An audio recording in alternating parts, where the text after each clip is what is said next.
Hello and welcome to today's edition of Your Questions Answered with Father Gruner. I'm John Veneri. We take the questions that you send us via email, we discuss them, Father Gruner answers them, and continue to send them to us. Questions at thefatimacenter.com. Here's today's question.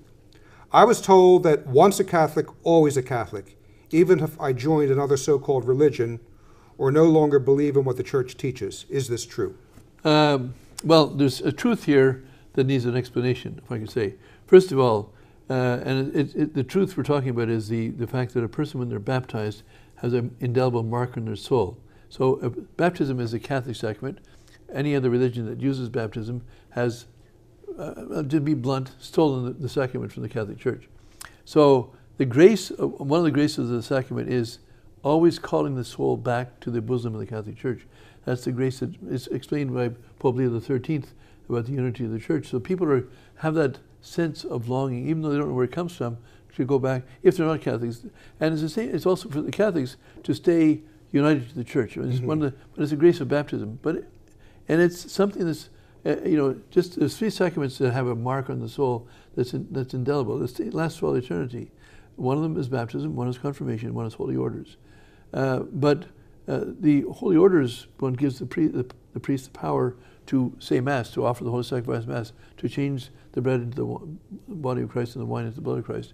That's the power. But there's a power or a mark, it's in baptism, and that is there for all eternity. No matter what a person does, whether they give up their faith, whether they don't believe all the Church teaches, or they join another religion, that mark is always there. And in that sense, once a Catholic, always a Catholic, having that mark. Mm-hmm. But it's not true in the sense that if you join another religion, then you're no longer Catholic. Because to be a Catholic, you need three things.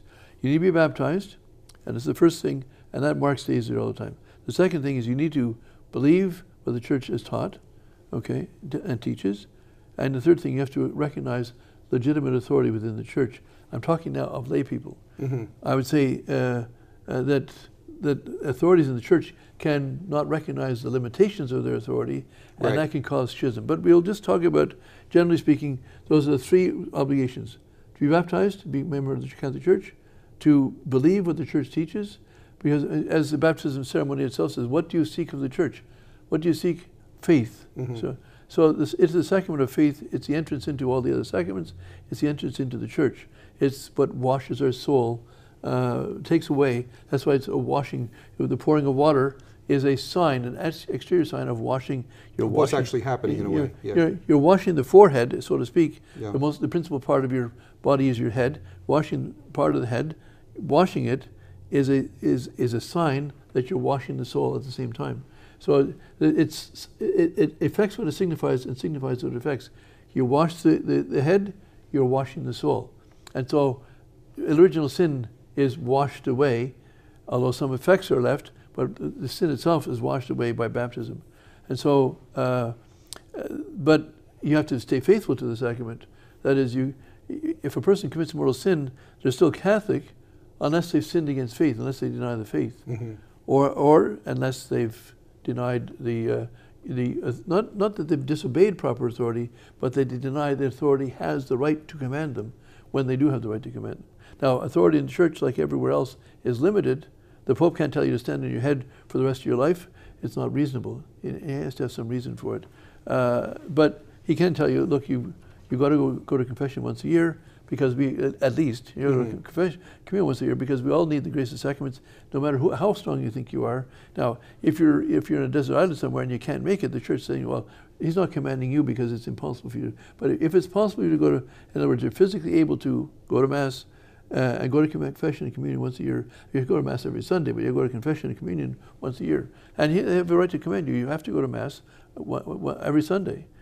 Unless, of course, you can't make it because mm-hmm. you're in prison or because you're sick in bed or something like that. But anyway, the bottom line is, once a Catholic, always a Catholic, as long as you keep the faith, as long as you are not schismatic or have been excommunicated for breaking a serious command of the Church, a very serious command.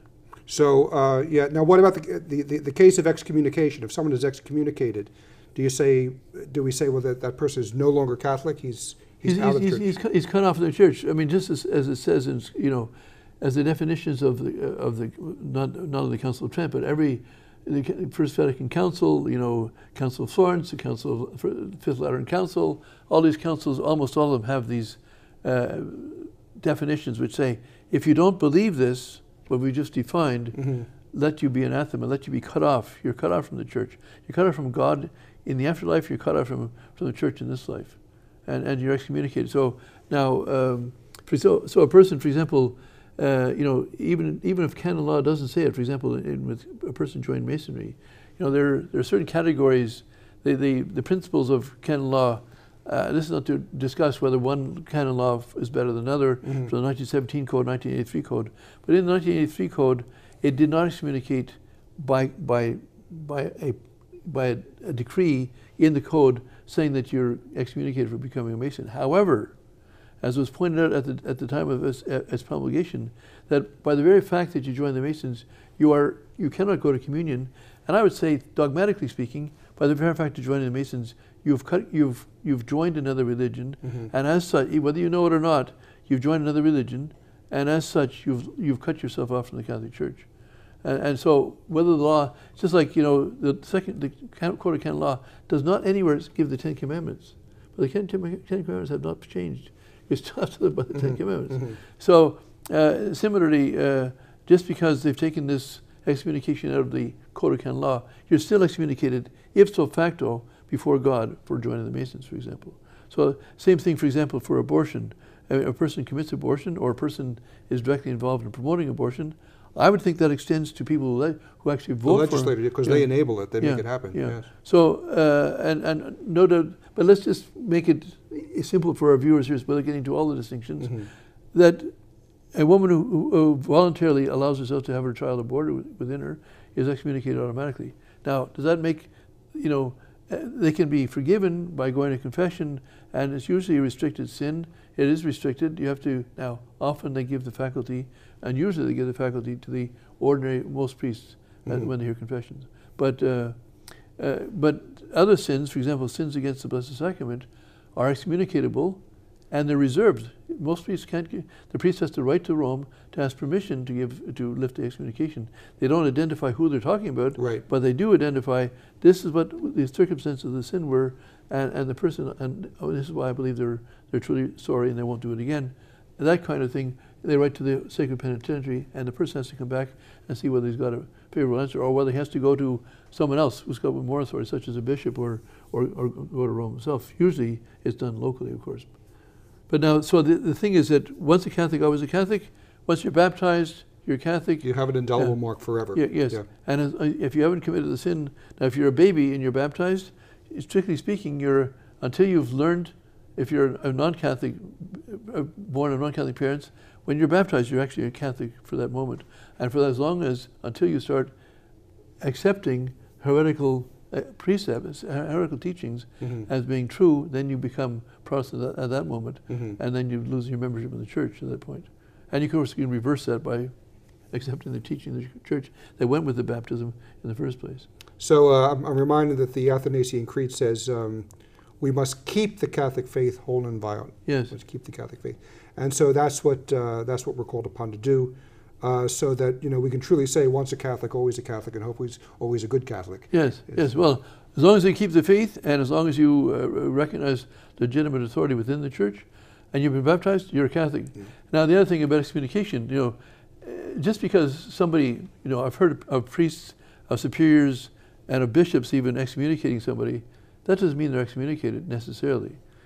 As the church, law of the church itself recognizes, which is really the law of God, it says, if a person has not committed an ecclesiastical crime, then no matter what the pronouncement has been against excommunication, doesn't carry any weight. Wasn't Joan of Arc supposedly excommunicated? Well, let's take Pope Saint Athanasius, of course, yeah. and was excommunicated by Pope Liberius, but the excommunication was not valid, even though it was done by a pope, because he had not committed a crime. He had, in fact, what he was doing was upholding the law of God and upholding the teaching of the church, and as such, he could not be excommunicated for doing such a thing, because you have to be committing a crime. And the crime in the eyes of God is not just what I say is a crime is a crime.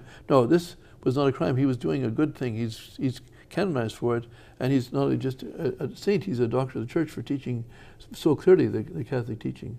So St. Joan of Arc, it could I'm have not been. sure about that. I mean, certainly a local. I've heard of, say, a bishop in Hawaii excommunicated 7 people for having their children confirmed by one of the Society of St. Pius X bishops. Well, the bishop was wrong. They appealed it. They went to Rome, and Rome said, "Hey, you can't excommunicate them for doing that. These are Catholic bishops. They had their children confirmed. It's not a crime to do that, so you can't excommunicate them." But he did pass some sort of sentence. I mean, go through the ritual or the exterior performance. But just passing the sentence is not ipso facto necessarily true. It has to be because a crime has been committed. Yeah, this could this could lead us into another program. But one of the problems we have now is the wrong people are being excommunicated. Yes. But that's something else. So anyway, that's all for today's program, and we will pick it up next time. Thank you.